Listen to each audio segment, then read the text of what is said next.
What's up? What's up? What's up? Welcome back sa ating channel. Welcome back sa ating moto vlogging. It's been a while. Matagal ako nawala sa YouTube. Maraming ginagawa, maraming inaasikaso mga bagay-bagay. It's just that hindi ako nakapag-upload talaga. Nawala ako saglit. May mga problema lang inaayos, may mga personal na mga concerns lang na I decided to take a break from social media, ganon. Woo! Hello. Ganon mga pare ko. So anyway, yeah, this episode is gonna be another thing na pag-uusapan po natin ngayon, no? It's all about the Yamaha version 2.1, the Yamaha Connect. At bakit ito ang the best beginner's bike, no? So, hindi natin alam. I mean, I cannot say na meron pang lalamang sa bike na to, sa scooter na to. And I think this is the best beginner's bike. This is the best 150cc bike na lalamang talaga sa all categories ng makina niya. Bilang isang beginner, maraming mga aspects na kailangan nating tatandaan, kailangan nating i-deal.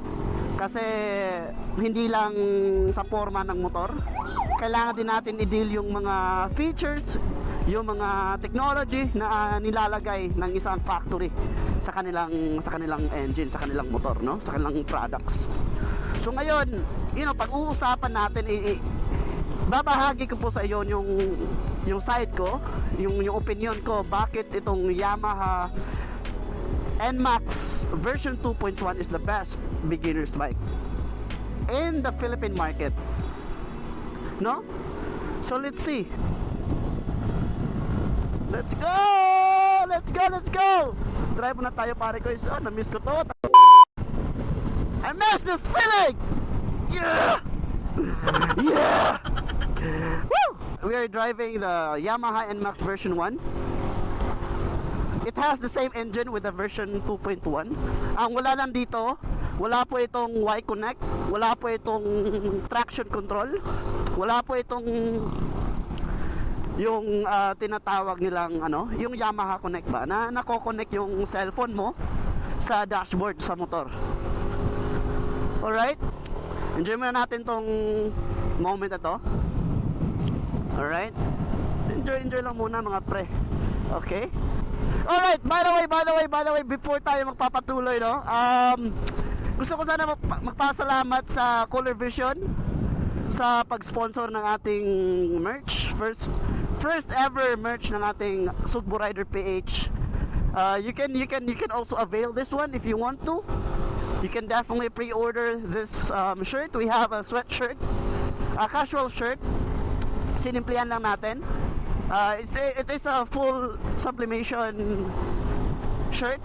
At meron din tayong long sleeve, full sublimation na na jersey. Medyo nababaguhan ako sa speed niya, no? Especially going uphill. So kinulang tayo diyan. Hopefully soon mag-upgrade tayo. Inside lang yung bahala sa motor natin. Still the same, it's gonna be a stock engine. CVT gaming lang tayo, kilid gaming lang. So, yep. Let's see how it goes. And right now, we almost This is the cork, tinatawag nila ng corkscrew na curve dito sa Busay, dito sa TCH. So, isa yun sa mga pinaka mga delikadong kurbada dito sa TCH. So, nakikita rin natin, may mga konting mga buhangin po sa daan. So, di tayo makapag dito. Just slowly but surely lang po tayo. Kapag nakatsempo tayo ng magandang daan, gaya neto, let's go! Woohoo! What boss?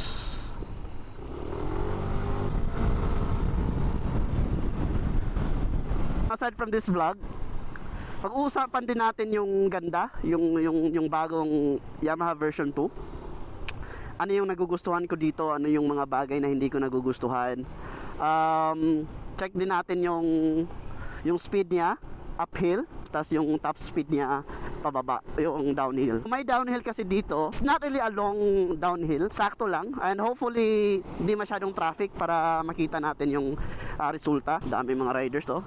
Kaway-kaway lang tayo mga bro. So talagang nababaguhan ako sa sa pagdating dito sa scooter. Nababaguhan, at the same time very relaxed. Ito yung pinakaunang impression ko sa pagdating sa scooter. It's very relaxed. Walang mga walang gearing sa throttle mo. Just twist it out at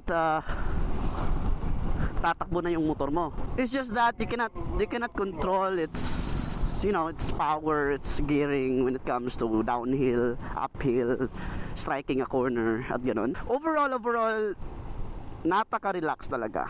It's definitely one of the thing that I love about this scooter, about riding a scooter, no? Walang hassle talaga. It's really relaxed.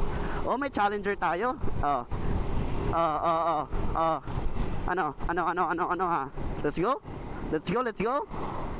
Ano, benta mo yan? Cause I will buy that shit. Joke lang. Good boy tayo mga pre. We have a sniper. Meron tayong sniper sa likod na may angkas. And it's very loud. Tangina. Anyway, let's go. Just focus lang po tayo sa pagdadrive. Bahala na yan. Why is the Yamaha version 2.1 the best 150 scooter for beginners? Anong meron dito? It has Yamaha Connect. This means, mga pare ko, mako-connect mo yung cellphone, yung smartphone mo sa motor. Makikita mo sa dashboard yung mga notification, for example, yung messages, tawag, at emails.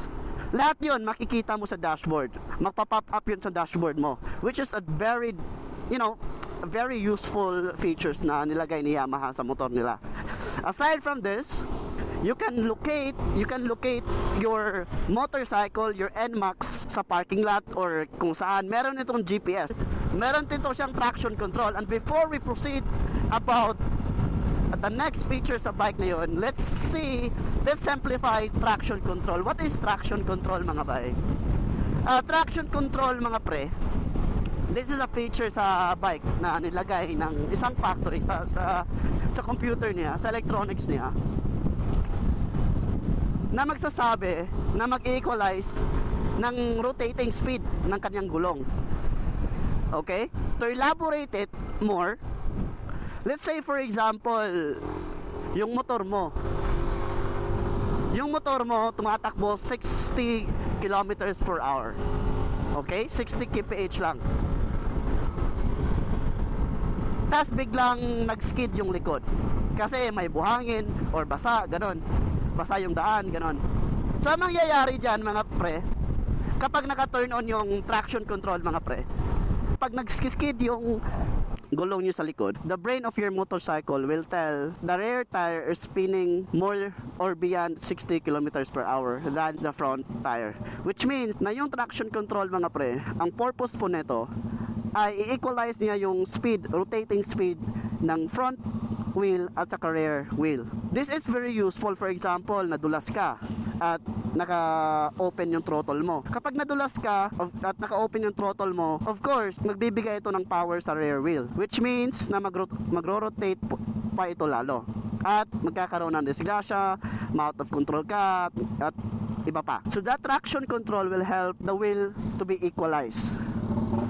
So meaning to say, kapag na-sense ni traction control na yung likod tumatakbo na ng 80 kilometers per hour, but yung front wheel tumatakbo lang ng 60 kilometers per hour, meaning to say, yung traction control ikakat niya yung power para mag-equalize doon sa 60 kilometers per hour na front wheel, no?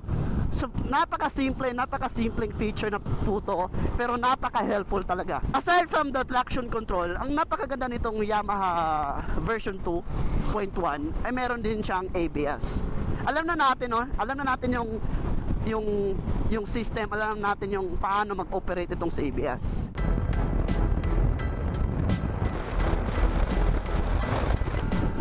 Shelling like a Jordan. Let's go, let's go.